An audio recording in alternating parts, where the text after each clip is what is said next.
Hi friends, welcome to my channel. ఈ రోజు recipe వచ్చేసి చుక్కకూర పచ్చడి.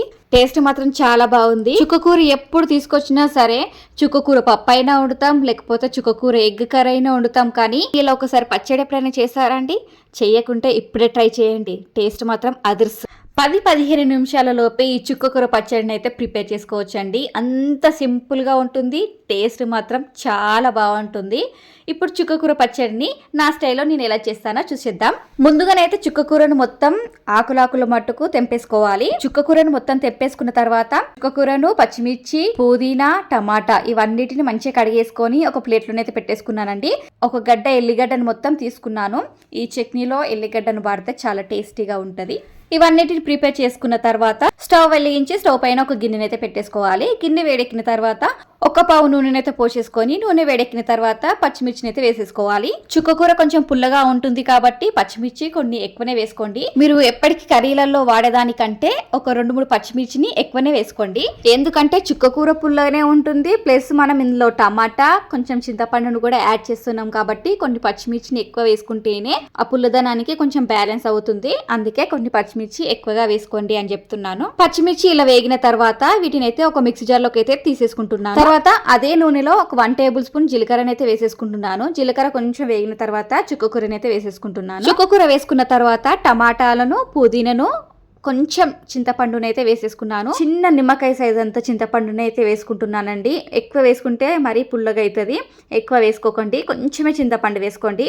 ఆల్రెడీ మన టమాటా చుక్కకూర పుల్లనే ఉంటుంది కాబట్టి కొంచెం చింతపండు అయితే సరిపోతుంది. తర్వాత ఒక చెంచా పసుపును, ఒక చెంచా సాల్ట్ని అయితే వేసేసి ఒకసారి మొత్తం కలిపేసి దగ్గర పడేంత వరకు ఉడికించుకోవాలి. వీటిపైన మూత పెట్టేసి ఒక 5-10 నిమిషాల వరకు లో టు మీడియం ఫ్లేమ్ లో పెట్టి ఉడికించుకోవాలి. ఇలా మధ్య మధ్యలో మూత తీసి అప్పుడప్పుడు కలుపుతూ ఉండాలి. ఈ చుక్కకూర దగ్గర పడుతుందా లేదా అని మనకైతే అర్థమైపోతుంది.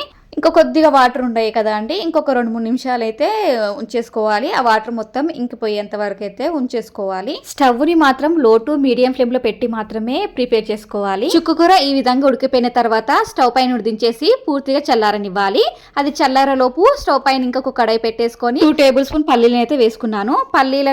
ఈ పల్లీలను కూడా లో ఫ్లేమ్ లో పెట్టుకొని పల్లీలు వేగదాగా వేయించుకొని వేగిన తర్వాత ఒక ప్లేట్లోకి అయితే తీసేసుకున్నాను.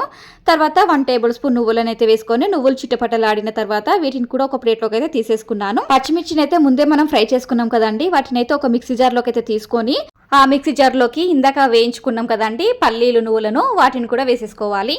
ఒక 1/2 టేబుల్ స్పూన్ జీలకర్రని అయితే వేసేసుకోవాలి. జీలకర్ర వేసుకున్న తర్వాత ఎల్లిపాయలు అయితే పొట్టు తీసేసి వేసుకుంటున్నానండి. ఒక ఎల్లిగడ్డను మొత్తం తీసుకున్నానండి నేనైతే.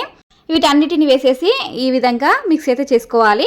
ఇలా మిక్సీ చేసుకుంటే సరిపోతుంది. ఇప్పుడు దీంట్లోనైతే మనం చుక్కకూరని అయితే ఉడికించుకున్నాం కదండి, ఆ మిశ్రమాన్ని మొత్తం వేసేసుకోవాలి.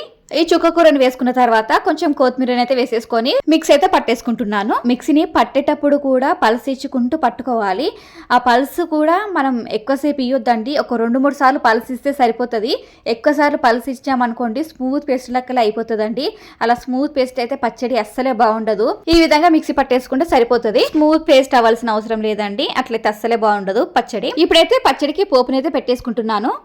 దానికోసం స్టవ్ ఆన్ చేసి ఇందాక మనం చుక్కకూరను ఉడికించుకున్నాం కదండి, అదే గిన్నెనైతే పెట్టేసుకొని ఒక 2 చెంచాల నూనె అయితే పోసేసుకొని ఒక పావు చెంచా జీలకర్ర వేగిన తర్వాత ఒక 5 ఎండుమిర్చిని అయితే వేసేసుకొని ఎండుమిర్చి వేగిన తర్వాత కొద్దిగా కరివేపాకుని అయితే వేసేసుకున్నాను. కరివేపాకు వేయగానే నూనె చిట్టుపట్టలాడుతుంది కాబట్టి ఆ మూతని అయితే పెట్టాను. కరివేపాకు గోలిన తర్వాత 1/2 టేబుల్ స్పూన్ ఇంగువనైతే వేస్తున్నానండి. పచ్చడిలలో ఇంగువ వేయడం వలన పచ్చడి ఎక్స్ట్రా టేస్ట్ అనేది ఉంటది.